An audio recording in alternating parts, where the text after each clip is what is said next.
Ate Magda, pasensya na, pero mali naman ho talaga yung ginagawa ninyo eh. Bakit nyo kailangan pagbuhatan ng kamay yung mga bata? Hindi ba kayo naaawa sa mga anak nyo? Anak ko pala eh. Ba't mas marunong ka pa sa akin? Alam mo ikaw, pinsan ka lang ng asawa ko, kaya lumugar ka! Kung meron silang kasalanan, pwede nyo naman silang kausapin na maayos eh. Hindi nyo sila kailangan saktan. At sino ka para pagsabihan ako kung anong gagawin ko? Umalis ka nga dyan at huwag mong kinukonsinti itong dalawan to. Akin yan lang maturuan ko ng leksyon! Ano ba, Ate Magda? Maturuan ng leksyon o pagbunto na ng galit nyo sa mundo? Kung meron kayong problema o hinanakit sa ibang tao, huwag nyo ilabas sa mga bata dahil wala silang kasalanan sa inyo. At wala ka rin pakialam at wala kang karapatan na pagsabihan ako dahil hindi mo alam kung anong impyerno ang pinagdadaanan ko! At kayong dalawa, lalo ka na, Trudis, ha? Kung puro sakit ng ulong bibigay mo sa akin, pwede ka na sumama dun sa baboy ko! Sige na!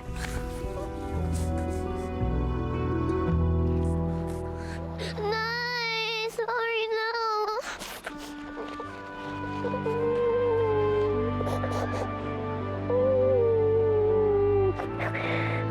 Kung wala ka na sasabihin, makakaalis ka na.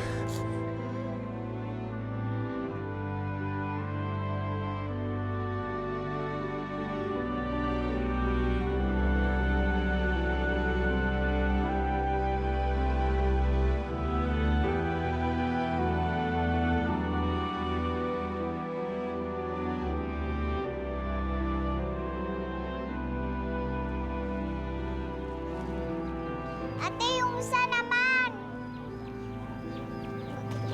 Gutom na, gutom na.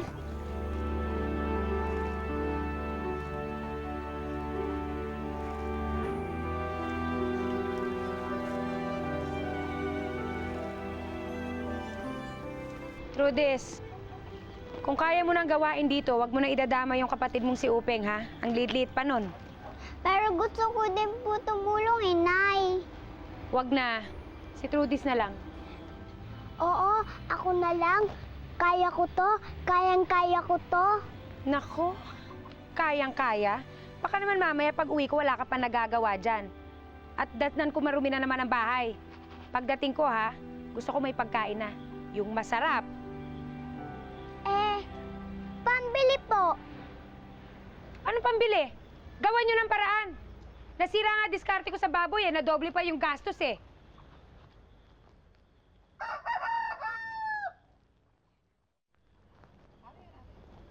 Paano yan, ate?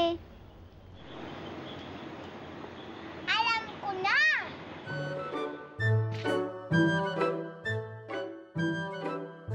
Deng, galing-galing mo talaga. Di bale, iba dumiskarte ang ate mo. Konti pa siguro kanta sa'yo. Tabi, ako bahala. Mangolekta ka muna dyan.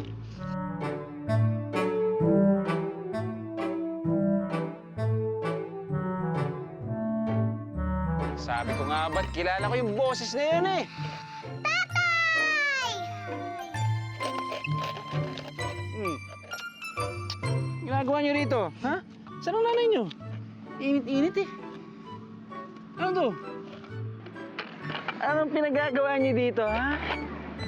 Asan ang nanay niyo?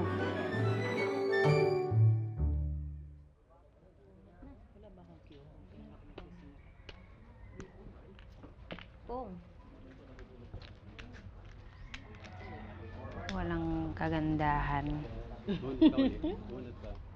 Nay? Anak lang, Teteng. Kaya naman pala ako minamalas, eh. Ano ginagawa mo dito? Nakauwi na po ang tatay.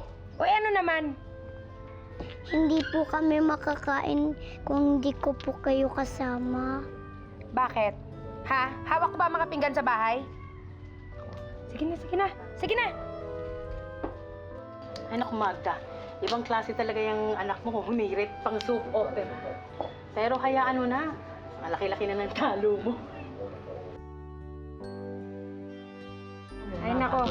Sige na, sige na. Halika na nga! Dito ka. Tignan mo. Lagi, sinisira mo ang diskarte ko, sinisira mo ang kamada ko. Sa susunod, ha? Huwag mo na akong babalikan dito, ha? Naintindihan mo? Halika nga.